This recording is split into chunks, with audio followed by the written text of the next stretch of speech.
బనకచర్ల గురించి మాట్లాడతావా, కాళేశ్వరం గురించి మాట్లాడతావా? ఇది తల్లి పాలు దాగి రొమ్ము గుద్దేటువంటిది. అది గోదావరి తల్లి ఏడుస్తారు ప్రతి సంవత్సరం, లేదా ఆరతి పీరుతని ఇస్తారు అక్కడ.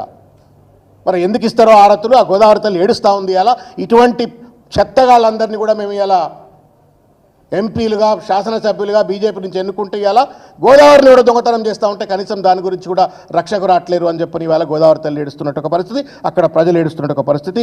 ఇది నయవంచన, దగా, మోసం. మూడో విషయం ఏంటంటే,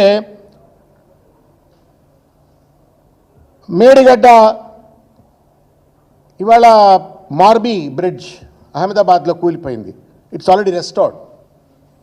మార్బీ బ్రిడ్జ్ కూలిపోయింది, ఆల్రెడీ రెస్టోర్డ్.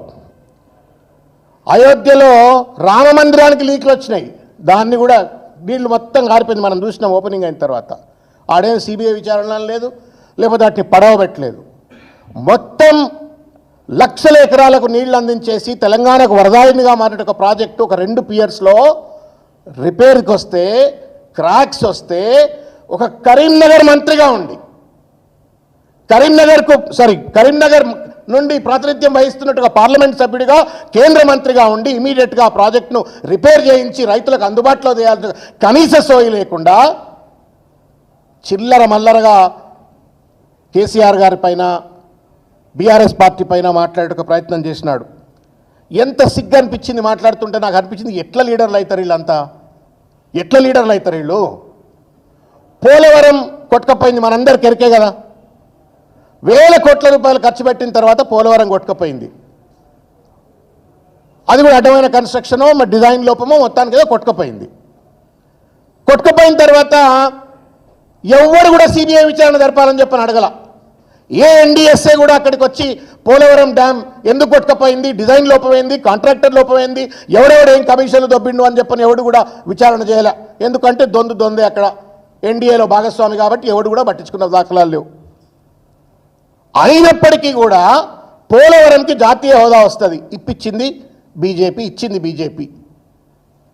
కాళేశ్వరంకు జాతీయ హోదా ఇవ్వమని అడిగితేనట తప్పైంది అని చెప్పని ఎకసెక్కాలు ఆడుతూ ఉన్నాడు నిన్న బండి సంజయ్ గారు. న్యాయమా బండి సంజయ్ గారు?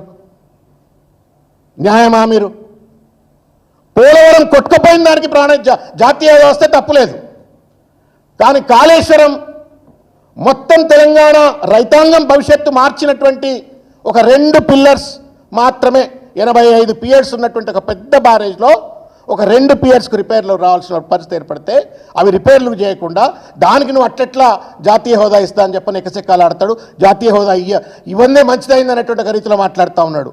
అక్కడ ఇస్తే మంచిదట, ఇక్కడ ఇవ్వకపోతే కూడా మంచిదట అంటూ మాట్లాడితే ఇది కూడా తల్లిపాలు దాగి రొమ్ముగుదినట్టు కాదా? ఇది నయవంచన కాదా?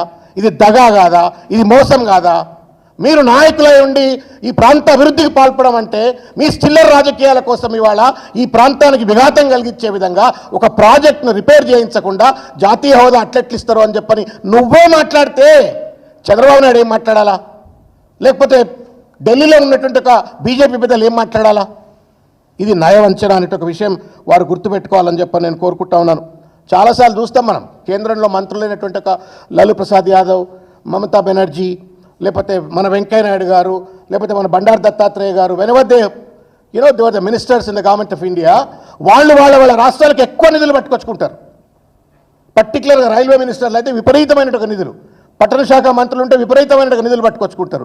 ఈ సన్నాసి ఆలోచన ఏంటంటే కాళేశ్వరం జాతీయ హోదా అడిగితే కూడా తప్పనేటువంటి రీతిలో ఒక భావదారిద్ర్యంతో కొట్టుమిట్టాడుతూ ఇవాళ కేసీఆర్ గారి పైన, కాళేశ్వరం పైన దాడి చేస్తున్నట్టుగా పరిస్థితి. వాళ్ళేమో వాళ్ళ రాష్ట్రాలు బాగుపరుచుకుంటారు, మీరేమో రాష్ట్రాలు అధోగతి పాలు చేసే ప్రయత్నం చేస్తూ ఉన్నారు. ఇది ఎంతవరకు న్యాయం అని చెప్పని అడుగుతూ ఉన్నాను. ఇకపోతే ఒక 2 ముఖ్య విషయాలు మీ దృష్టికి తీసుకొచ్చే ఒక ప్రయత్నం చేస్తున్నా. కాళేశ్వరం ఏటీఎం అని చెప్పని నరేంద్ర మోడీ గారు అన్నారు, మనకు కూడా ఎరికేది, దాన్ని మళ్ళా అన్నాడు ఆయన. మరి రేవంత్ రెడ్డి ఆర్ఆర్ ట్యాక్స్ వసూలు చేస్తున్నాను కూడా అన్నాడు కదా. నరేంద్ర మోడీ గారు పలు సందర్భాలలో రేవంత్ రెడ్డి ఆర్ఆర్ ట్యాక్స్ వసూలు చేస్తున్నాడు అని చెప్పని అన్నాడా అనలేదా? బండి సంజయ్ గారు మీరు చెప్పండి. నరేంద్ర మోడీ గారు కాళేశ్వరం మీద అన్న మాట గుర్తొచ్చింది నీకు, రేవంత్ రెడ్డి మీద ఆర్ఆర్ ట్యాక్స్ అన్న మాట నీకు ఎందుకు గుర్తురాట్లే బండి సంజయ్? ఇది ఎట్లా న్యాయం అయితే చెప్పండి. అంటే రేవంత్ రెడ్డికి రక్షకుడు అనువేమన్నా? రేవంత్ రెడ్డి రామచిలుకవా? నువ్వేమన్నా షీల్డా రేవంత్ రెడ్డికి ఏమన్నా?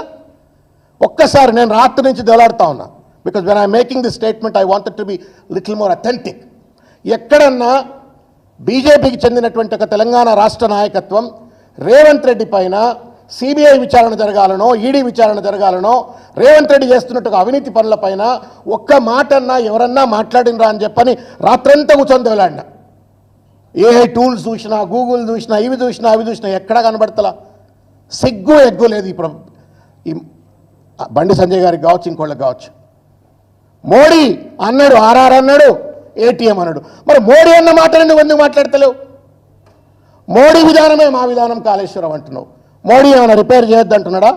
అట్లంటే ఒకవేళ కనుక కాళేశ్వరం రిపేర్ చేయొద్దని మోడీ అన్నా, బండి సంజయ్ అన్నా తెలంగాణ గడ్డ మీద తిరగాడేటువంటి ఒక నైతిక రాత ఇద్దరికి కోల్పోతారు. మరొకసారి ఏ ముఖం పెట్టుకొని మీరు కరీంనగర్ దగ్గర పోయి ఓట్లు అడుగుతారు, లేకపోతే మోడీ వచ్చి ఇక్కడ తెలంగాణలో ఏ రకంగా ప్రచారం చేస్తాడు? ఇవాళ ఇంకొక విషయం,